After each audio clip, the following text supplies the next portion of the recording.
կարող են հանգեցնել մատչելի։ Ազգային ժողովի հերթական նստաշրջանի մեկնարկին քննարկվում է Բարձրագույն դատական խորհրդի անդամի ընտրության հարցը։ Քաղաքացիական պայմանագիր խմբակցությունն այս պաշտոնում առաջադրել է Անահիտ Աբրահամյանի, Արմենուհի Հարությունյանի եւ Աշոտ Հայրապետյանի թեկնածությունը։ Իմ կյանքի 25 տարիները ես նվերել եմ պետական համակարգում աշխատանքին, որից միայն 22-ը աշխատել եմ հենց արդարադատության ոլորտում։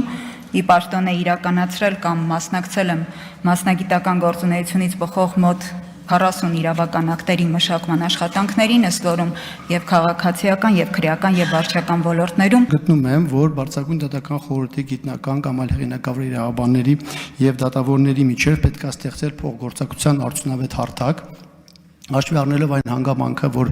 Բարձրագույն դատական խորհրդի դատավոր անդամները այսպես թե այնպես իրենց աշխատանքային գործունեություն իրականացնելիս կամ դատական տարբեր միություններում անդամագրված ունենում շփումներ դատավորների հետ եւ նրանց կայացած որոշումները եւ պատճառաբանությունը հասկանալի է դատավորների համար։ Մտքերի փոխանակության ժամանակ Սարգիս Խանդանյանը շեղվելով քննարկվող հարցից ընկերներին եւ հանրությանը ներկայացնում է, թե ինչ ասել է իսպանական ամոթ։ Ես վստահ եմ, դուք գիտեք, թե ինչ բան է իսպանական ամոթը։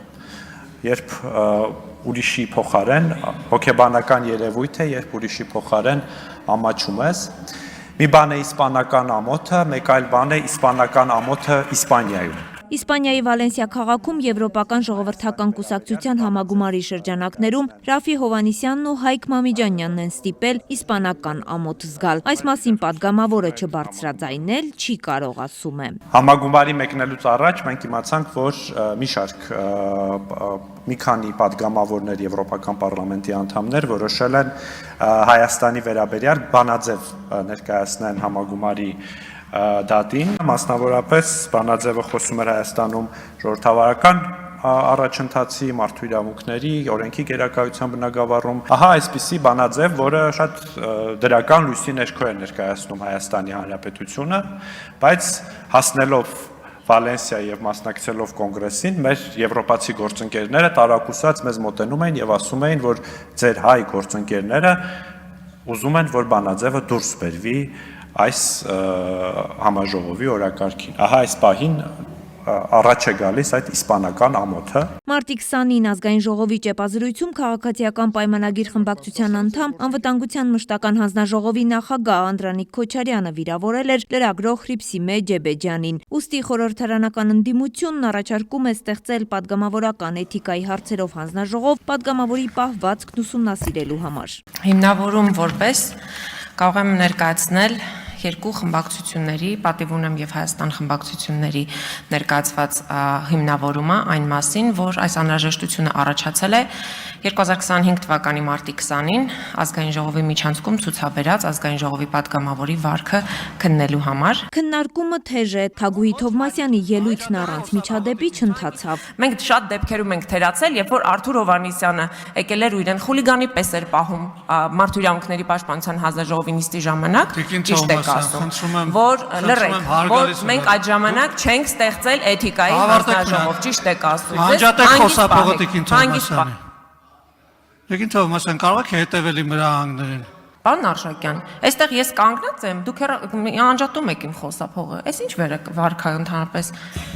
Զեկույց եմ ներկայացնում եւ տեսակետ հայտնելու իրավունք ունեմ։ Դուք չեք ստեղ խմբագրելու ինձ։ Դուք այստեղ նախագահող եք եւ դուք պիտի ռեկլամեք։ Դուք խմբագիրը չեք։ Անդրանիկ Քոչարյանի մազերի գույնն է խանգարում իշխանական գործընկերներին անաչառ գնահատական տալու, ասում է Թագուհի Թովմասյանը։ Եթե ցիտեմ պետաիրավական հանձնաժողովի նիստի ժամանակ հանձնաժողովի փոխնախագահի տեսակետը, ապա բառացի եմ մեջ բերում, Անդրանիկ Քոչարյանը մեր մեջի կյաժը չէ,